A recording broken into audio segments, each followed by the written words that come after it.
Hello. आज की video में हम करेंगे कंडीशनल फॉर्मेटिंग के बारे में। फॉर्मेटिंग के बारे में मैंने बताया हुआ आपकी कि फॉर्मेटिंग में जो है आप चेंज कर सकते हैं फॉन्ट का size, colour, font face, bold, italic, underline, उसका बैकग्राउंड। तो वो फॉर्मेटिंग की जैसे आप जो है अपने टेक्स्ट को, अपने डॉक्यूमेंट को अट्रैक्टिव बनाते हैं, वो फॉर्मेटिंग होती है। बट कंडीशनल फॉर्मेटिंग ये माइक्रोसॉफ्ट एक्सेल का एक स्पेशल टूल है जो कंडीशनल फॉर्मेटिंग आपको अप्लाई कर को बताता है। उसमें कंडीशनल फॉर्मेटिंग में क्या है कि ऑटोमेटिकली एक जो सेल है वो किसी स्पेसिफाइड कंडीशन को अगर पूरा कर रहा है तो उसकी जो फॉर्मेटिंग डिफरेंट हो जाती है। कि अगर जो है आपने कुछ सेल्स को हाईलाइट करना है कि ये जो सेल्स हैं, इन सेल्स में जो है अगर ये क्राइटेरिया पूरा होता है तो उसको हाईलाइट कर दिया जाए। तो अब उसको हाईलाइट करने के लिए क्या है कि हम कंडीशनल फॉर्मेटिंग का इस्तेमाल करते हैं। तो मान लो हमने जो है इस जो हमारा ये डाटाबेस दिया हुआ है, इस डाटाबेस में जो हमने इस सेल को सेलेक्ट कर लिया, इन सेल्स को सेलेक्ट कर लिया इस रेंज पर। मतलब आपको पहले रेंज सेलेक्ट करनी पड़ेगी जहां पर आप वो कंडीशनल फॉर्मेटिंग अप्लाई करना चाहते हैं। तो पहले आप उन सेल्स को सेलेक्ट कर लें। हमने इन सेल्स को सेलेक्ट कर लिया कि इन सेल्स पर जो है हम कंडीशनल फॉर्मेटिंग अप्लाई करना चाहते हैं। अब क्या चाह रहे हैं कि हम इसमें से हाईलाइट करना चाह रहे हैं। तो हाईलाइट करने के लिए क्या है कि आपको कंडीशनल फॉर्मेटिंग का जो ऑप्शन है वो कहां पर मिलेगा कि उसके लिए आपको होम टैब में जाना पड़ेगा। होम टैब में जो है वो स्टाइल्स का ऑप्शन आएगा। स्टाइल्स के ऑप्शन में कंडीशनल फॉर्मेटिंग होगा। क्या है कि होम टैब में जो है वो आपका स्टाइल्स का ऑप्शन, और स्टाइल्स के ऑप्शन में जो है आपके पास कंडीशनल फॉर्मेटिंग का ऑप्शन होगा। इस कंडीशनल फॉर्मेटिंग पे आप क्लिक करेंगे तो एक ड्रॉप डाउन मेन्यू आपका ओपन हो जाएगा। इस ड्रॉप डाउन मेन्यू में जो है वो हाईलाइट सेल रूल्स का ऑप्शन आएगा। इसके ऊपर आप क्लिक करेंगे तो एक लिस्ट आ जाएगी, लॉन्ग लिस्ट की आपको किसको हाईलाइट करना है, किसको आप जो है वो कंडीशनल फॉर्मेटिंग से अप्लाई करना चाहते हैं।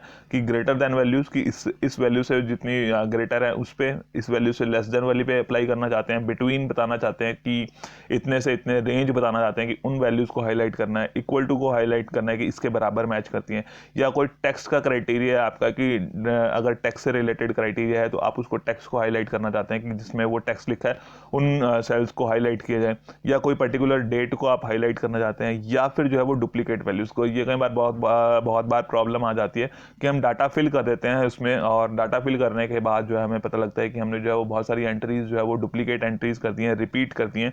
तो उन डुप्लीकेट एंट्रीज को अगर हम जो है वो हाईलाइट करना चाहते हैं तो हमें यहाँ पे डुप्लीकेट वैल्यूज, बहुत ही इंपॉर्टेंट टूल है ये माइक्रोसॉफ्ट एक्सेल का। कि बहुत अब बड़ा डाटाबेस होता है तो कई बार जो है वो कुछ एंट्रीज रिपीट हो जाती हैं। तो अगर हम देखना चाहते हैं कि कौन सी एंट्रीज रिपीट हुई हैं, कौन सी जो है वो डुप्लीकेट वैल्यूज हमने एंटर कर दी है, तो उसके लिए आपको वही होम टैब में जाना है। होम टैब में आप जाएंगे। होम टैब में जाने के बाद जो है आप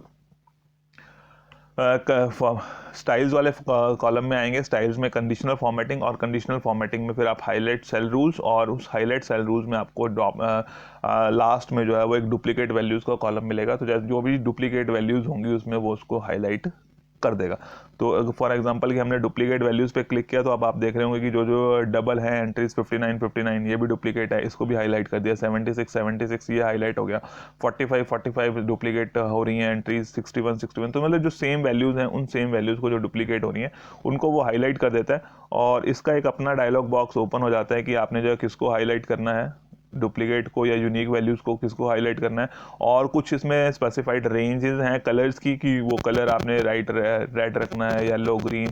तो जैसी आपकी रिक्वायरमेंट है उसके अकॉर्डिंगली जो है आप कलर सेलेक्ट कर सकते हैं। और कस्टम फॉर्मेटिंग करनी है उनके लिए आप कस्टम फॉर्मेटिंग भी अप्लाई कर सकते हैं। ओके पे क्लिक करेंगे, फॉर्मेटिंग अप्लाई हो जाएगी। कैंसिल पे करेंगे, फॉर्मेटिंग जो है वो हट गई। अब मान लो फॉर एग्जांपल कि हमने जो है वो देखना है कि कौन कौन से स्टूडेंट्स, ये तो आपको टेबल से दिखाई दे रहा है कि स्टूडेंट्स के एग्जाम्स के रिजल्ट्स हैं। हम निकालना चाह रहे हैं फॉर एग्जांपल कि जिनके स्टूडेंट्स के 80% से ज़्यादा मार्क्स हैं, 80 से ज़्यादा मार्क्स हैं जिन जिन स्टूडेंट्स को, उनको हाईलाइट करना है। तो कंडीशनल फॉर्मेटिंग में गए, हमने हाईलाइट सेल पे किया और हम देखना चाह रहे हैं कि मोर देन 80 कितने हैं।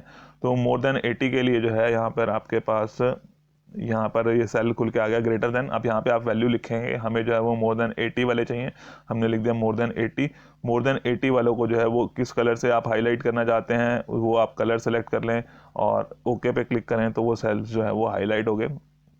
ये टेक्स्ट वैल्यूज़ थी इसलिए हाईलाइट हो गई हैं।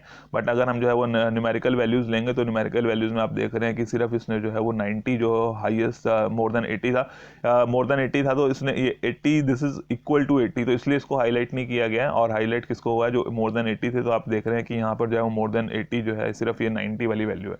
अगर हम लेस देन वाला या इक्वल टू वाला अप्लाई करते हैं तो भी क्या है कि आपने ये सेल सेलेक्ट किए, अब सेल सेलेक्ट करने के बाद जो है फिर से आप क्या करेंगे, कंडीशनल फॉर्मेटिंग पे जाएंगे। कंडीशनल फॉर्मेटिंग पे जाने के बाद जो है वो आप हाईलाइट सेल रूल्स, तो उसमें अगर आपको देखना है कि इक्वल टू, कि आप देखना चाहते हैं कि एग्जैक्टली उतने मार्क्स किन किन स्टूडेंट्स के आए हैं, अगर हम देखना है कि एग्जैक्टली जो है वो 80 मार्क्स किन स्टूडेंट्स के आए हैं, तो हमने यहाँ पे 80 फिल किया, ये जो है 80 फिल किया। और फिल करने के बाद किस कलर से आपने उसको फिल करना है वो आप यहाँ पे सेलेक्ट कर सकते हैं। ओके पे क्लिक करेंगे तो वो सेल जो है आपके हाईलाइटेड सेल कि जिसमें जो है वो 80 मार्क्स थे वो आपके हाईलाइट होके दिखा दिए। तो इस तरह से जो है हम हाईलाइटिंग टूल्स का, इसका कंडीशनल फॉर्मेटिंग का इस्तेमाल कर सकते हैं। तो ये जो ऑप्शंस हैं हमें हेल्प करते हैं जब हमारे को एक्चुअल में प्रैक्टिकल काम करना होता है। तो उस टाइम पे जो है कि कुछ वैल्यूज़ निकालनी है कि ग्रेटर देन वाले निकालने हैं, लेस देन वाले निकालने हैं। अगर मान लो इसमें से फेल स्टूडेंट्स का डाटा अलग करना है, तो फेल स्टूडेंट्स की जिनके जो है हमें पता है कि पासिंग परसेंटेज 45 मार्क्स है, तो 45 से लेस देन वाले उनको सेलेक्ट कर सकते हैं। अगर हमने जो है मेरिट बनानी है तो उसके लिए हम ग्रेटर देन वाले सेलेक्ट कर सकते हैं। बिटवीन की इस रेंज वाले चाहिए, पर्टिकुलर रेंज वाले चाहिए, तो वो रेंज हम यहाँ पे मेंशन कर सकते हैं। उस रेंज में ही जो होंगे उन्हीं को हाईलाइट किया जाएगा। और इक्वल टू करेंगे तो अभी मैंने आपको करके दिखा दिया कि इक्वल टू से ऐसे आ जाता है, और डुप्लीकेट वैल्यूज़ का भी आपको बता दिया। तो बट ये इस तरह से जो है हमारी जो रिक्वायरमेंट है उसके अकॉर्डिंगली हम उनको सेल्स को हाईलाइट कर सकते हैं।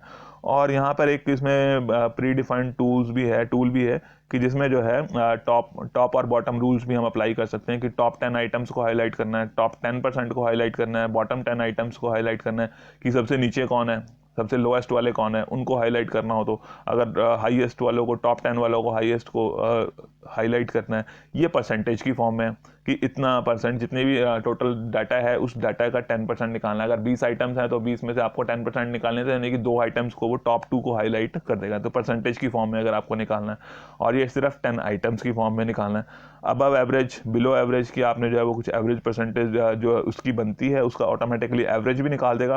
तो जो एवरेज से ऊपर हैं उनके बारे में हाईलाइट करना है, बिलो एवरेज वालों को उनको हाईलाइट करना है। तो इस तरह से जो है हम इनको हाईलाइटिंग टूल्स को अप्लाई कर सकते हैं। उसके बाद आते हैं कि मान लो हमने कंडीशनल फॉर्मेटिंग अप्लाई तो कर दी, अब उसको जो है वो हमें हटाना है। तो हटाने के लिए क्या है कि इसी कंडीशनल फॉर्मेटिंग में आपके पास क्लियर रूल्स का ऑप्शन आता है। क्या आएगा? Clear rules. तो क्लियर रूल्स का क्या है कि सिलेक्टेड सेल्स, की अगर आपने कोई सेल सेलेक्ट किए हुए हैं उन सेल्स पे से आप जो है वो कंडीशनल फॉर्मेटिंग हटाना चाहते हैं, तो सिलेक्टेड सेल्स पे से जो है आप clear rules from selected cells कर देंगे। और अगर जो है आप हटाना चाहते हैं पूरी कंप्लीट शीट से एक ही बारी में, तो आप जो है वो clear rules from entire sheet पे क्लिक करेंगे। तो आप देख रहे हैं कि जो भी कंडीशनल फॉर्मेटिंग अप्लाई हुई थी वो सारी हट जाएगी। तो ये एनालिसिस करने के लिए हमें हेल्प करती है, और जो है हम देख सकते हैं कि कौन कौन से डाटा जो है वो अलग अलग कलर से प्रेजेंट हो जाते हैं जब हम उस पर ये डिफरेंट कंडीशंस अप्लाई करते हैं सेल्स के लिए हाईलाइट करने के लिए, ग्रेटर देन की, लेस देन की, बिटवीन की, इक्वल टू की, या पर्टिकुलर टेक्स्ट कंटेनमेंट की, डुप्लीकेट वैल्यूज़ की। तो इससे जो है हम डाटा का एनालिसिस कर सकते हैं। और ये टॉप 10, टॉप और बॉटम 10%, 10%, तो या बिलो एवरेज, अबव एवरेज, इसके बेसिस पर भी हम उनको हाईलाइट कर सकते हैं। और अगर आपको वो अप्लाई नहीं करनी है, मतलब उसको हटा देना है कि आपका काम हो चुका है, तो उसके बाद अगर आप उसको हटाना चाहते हैं, रिमूव करना चाहते हैं, क्योंकि ये जो कंडीशनल फॉर्मेटिंग है इस फॉर्मेटिंग को आप इन फॉर्मेटिंग टूल से नहीं रिमूव कर सकते। कि जो आपकी कंडीशनल फॉर्मेटिंग से जो आपने कलर्स अप्लाई किए हैं या फॉर्मेटिंग अप्लाई की है उसको आप अपनी इस फॉर्मेटिंग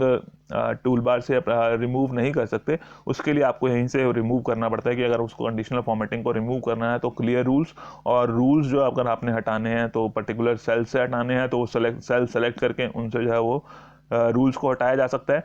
और अगर जो है हम चाहते हैं कि पूरी कंप्लीट शीट से एक ही बार में हट जाएं तो clear from the entire sheet. तो ये था आज की वीडियो में कंडीशनल फॉर्मेटिंग के बारे में। Okay, thank you.